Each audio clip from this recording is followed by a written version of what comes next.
دیمەنی ڕوبەڕووبوونەوەی پێشمەرگە و سوپای عێراق لە سنووری مەخمور و بە دیاریکراوی لە چیای قەرەچووخ. بەهۆیەوە دوو پێشمەرگە شەهید بوون و ژمارەیەک پێشمەرگەی تریش بریندار بوون. لە سوپای عێراقیش باز لە کوژرانی دوو سەرباز و برینداربوونی نزیکەی 10 سەربازی تر دەکرێت. شەڕەکە لە دوای چۆڵکردنی 4 خاڵی سەربازی بوو لەلایەن هێزەکانی پارتی کرێکارانی کوردستان کە لە ناوچەکە بوون. هێزەکانی سوپای عێراق شوێنەکانیان وەرگرتووە و دواتر لەگەڵ پێشمەرگە بەشەڕ هاتوون.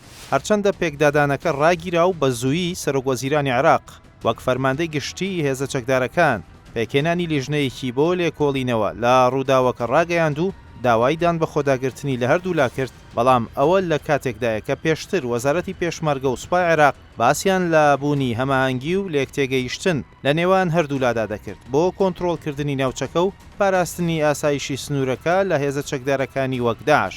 تەنانەت باز لەوە دەکرا هەر پێشاتێکی ئەمنی لە ناوچەکە بێتە ئاراوە بە هاوبەشی ڕوبەڕووی دەبنەوە، کەچی تەنیا لە جێگۆڕکیەی دوو هێزدا و لە 4 خاڵی سەربازیدا هەماهەنگی و لێکتێگەیشتنەکان هیچ کاریگەرێکیان نەما و شەڕ ڕوویدا.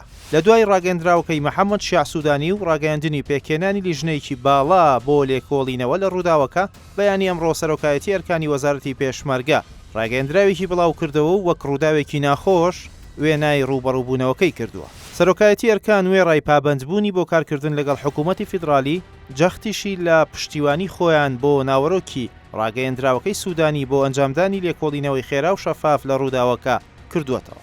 شەڕ و ڕوبەڕووبوونەوەی پێشمەرگە و سوپای عێراق لە دوای ئەو هەموو هەماهەنگی و لێکتێگەیشتانەی کە باز دەکرا دەری دەخات هەر کات و ساتێک بۆ هەرێمی کوردستان بە تایبەت لە ناوچە سنووریەکانی لەگەڵ عێراق مەترسیدارە و ئەگەری پەلامار و هاتنە پێشەوەی زیاتریە و سوپایە بۆ ناو هەرێم زیاترە. بەشێک لە شارەزایانی سیاسی و سەربازیش ڕووداوەکە وەک پێشهاتێکی مەترسیدار و بەرفراوانتر تەماشا دەکەن و پێیان وایە گرێدراوی ڕێککەوتنی سێقۆڵی نێوان عێراق و تورکیا و ئێرانە و ڕەنگە لەمە و دووە هاوکێشە ناوچەیی و هەرێمایەتیەکان لە سنوورەکەدا قسەیەکی تریان هەبێت و ئەمەش بکەنە دەرفەتی دەستێوەردانی زیاتر لە هەرێم و عێراق.